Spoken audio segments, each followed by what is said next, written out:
क्यों delta plus के खौफ में है पूरी दुनिया? भारत में बच्चों को आखिर कब से टीका लग जाएगा, बड़ा सवाल बना हुआ है। दिल्ली में क्या अरविंद केजरीवाल ने ऑक्सीजन का बड़ा गड़बड़झाला किया है? कोरोना महामारी की खबरों के लिए आप देखिए इस वक्त न्यूज़ टॉप 9 महामारी। देश के 11 राज्यों में डेल्टा प्लस वेरिएंट के 48 मरीज अब तक मिल चुके हैं। इनमें सबसे ज्यादा 20 केस महाराष्ट्र में मिले हैं, 9 तमिलनाडु में, 7 मध्य प्रदेश में, केरल में 3 और पंजाब गुजरात में 2-2, आंध्र, ओडिशा, राजस्थान, जम्मू और कर्नाटक में 1-1।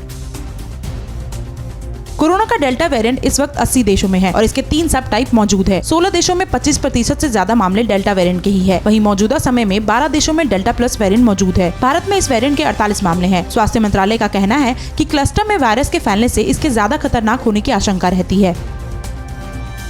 कोविड के डेल्टा वेरिएंट ने ब्रिटेन को भारी मुश्किलों में डाल दिया है। ब्रिटेन में अब तक इस वेरिएंट के 1 लाख से ज्यादा मरीज आ चुके हैं। चिंता की बात यह है कि एक हफ्ते के अंदर डेल्टा वेरिएंट के मरीजों की संख्या में 50% का इजाफा हुआ है। सिर्फ पिछले हफ्ते ही ब्रिटेन में डेल्टा वेरिएंट के 35,204 नए केस मिले हैं।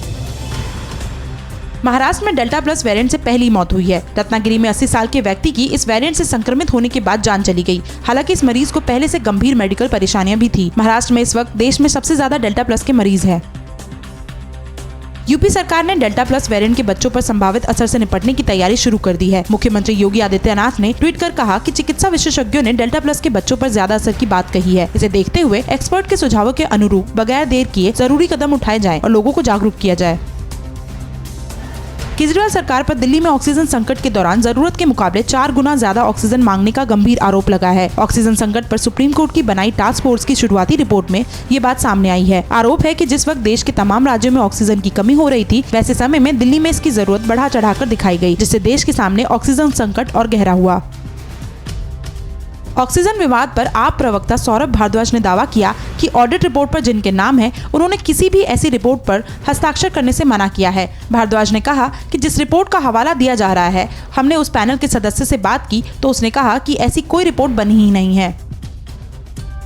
ऑक्सीजन ऑडिट रिपोर्ट मामले पर दिल्ली के मुख्यमंत्री अरविंद केजरीवाल ने कहा कि मेरा गुनाह यह है कि मैं अपने 2 करोड़ लोगों की सांस के लिए लड़ा। केजरीवाल ने ये भी कहा कि जब आप चुनावी रैली कर रहे थे, तब मैं रात भर जगकर ऑक्सीजन का इंतजाम कर रहा था। लोगों को ऑक्सीजन दिलाने के लिए मैं लड़ा, गिड़गिड़ाया। लोगों ने ऑक्सीजन की कमी से अपनों को खोया है। उन्हें झूठा मत कहिए, उन्हें बहुत बुरा लग रहा है। मध्य प्रदेश के राजगढ़ में वैक्सीन के डर से एक शख्स पेड़ पर चढ़ गया। इतना ही नहीं, उसकी पत्नी को भी वैक्सीन न लगे, इसके लिए उसने पत्नी का आधार कार्ड भी अपने साथ रख लिया और पेड़ से तब तक नहीं उतरा जब तक कि केंद्र में वैक्सीन खत्म नहीं हो गई। मामला राजगढ़ जिले के पाटनकला गांव का है।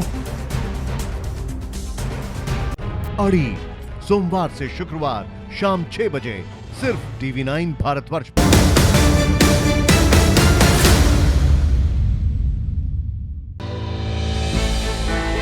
हमने की गलती फिर एक बार, कोरोना ने किया दोबारा प्रहार। मास्क, 2 गज दूरी, करें अपनी सुरक्षा खुद। कोरोना टीका हम सबको लगाना है, मिलकर साथ समझदारी से कोरोना को हराना है।